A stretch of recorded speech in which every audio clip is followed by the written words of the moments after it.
The unfolding situation in Ferguson, Missouri did not emerge out of a vacuum. It's the result of over 2 decades worth of the increasing militarization of US law enforcement. And just to tackle some of the myths being put out there by the apologists, this has nothing to do with looting. Okay, the looting happened on Sunday night by a criminal element, some within the town, some who came in from outside, criminal opportunists, who looted some stores in the town of Ferguson, and the police were completely AWOL. You notice that the police, the riot police, the militarized cops with sniper rifles, only showed up in force to oppress peaceful demonstrators and journalists. They were nowhere in sight when the actual looting was going on. And in fact, Monday night, Tuesday night, Wednesday night, the looting had virtually stopped. This crackdown has nothing to do with looting. And now we see an actual deliberate effort to target journalists and to hide the police brutality that's unfolding. Watch this clip. The police, the riot cops, tear gas Al Jazeera journalists, photographers, cameramen. They're forced to flee, run off in the opposite direction.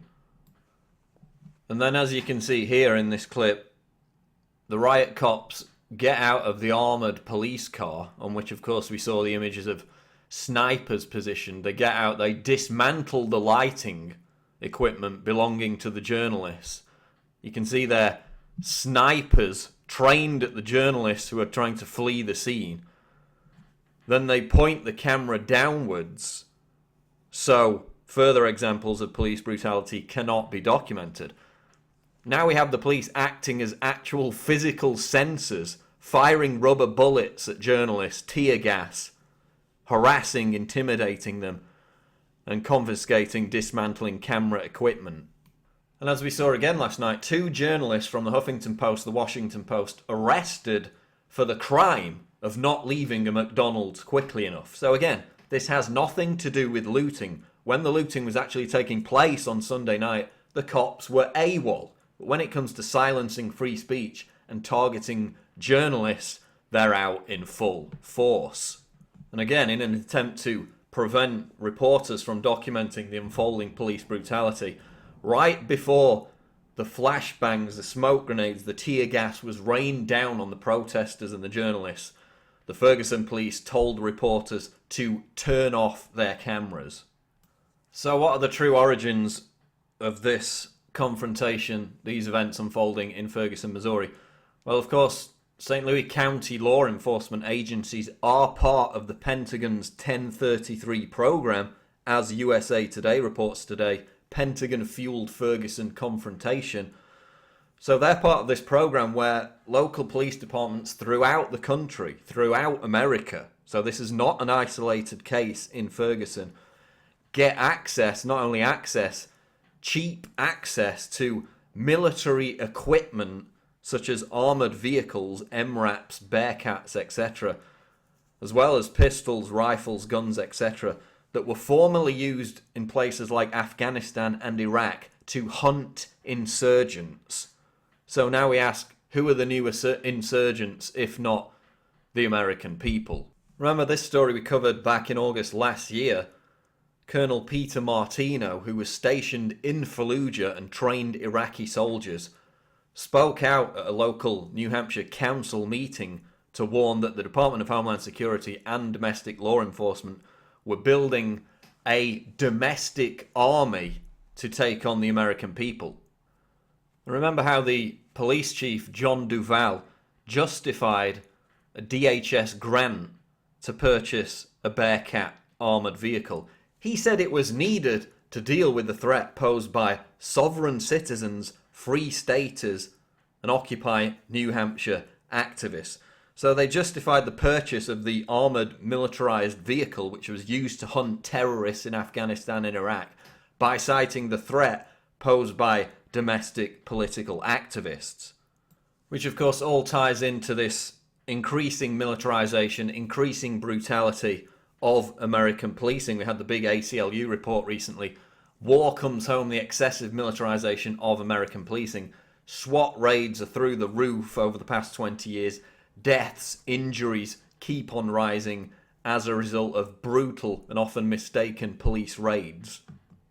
And remember how the establishment media and groups like White House Front Media Matters demonized and called us conspiracy theorists for years for warning about martial law. Well, I guess now you could include Newsweek in that category of wild conspiracy theorists, because they're now saying, in light of events in Ferguson, that America's police have become an army and are, quote, indistinguishable from soldiers. So the tinfoil hat wearing conspiracy theorists over at Newsweek, that crazy right-wing crackpot media outlet, are now saying the same thing that we were saying 10 years ago. And let me get to the key point here.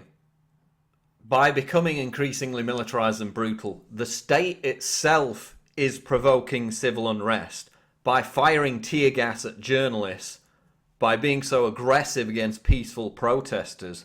They're the ones inciting riots.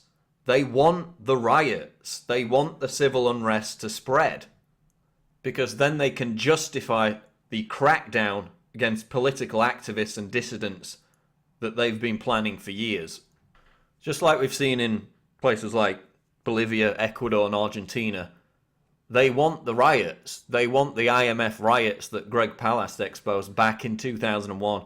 So after the next economic collapse, they can asset strip the entire country. They want disorder. They want civil unrest.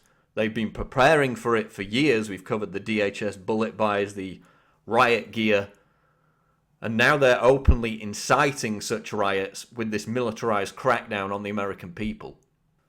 So, snipers pointing guns at protesters and journalists in America. Nobody can deny the police state.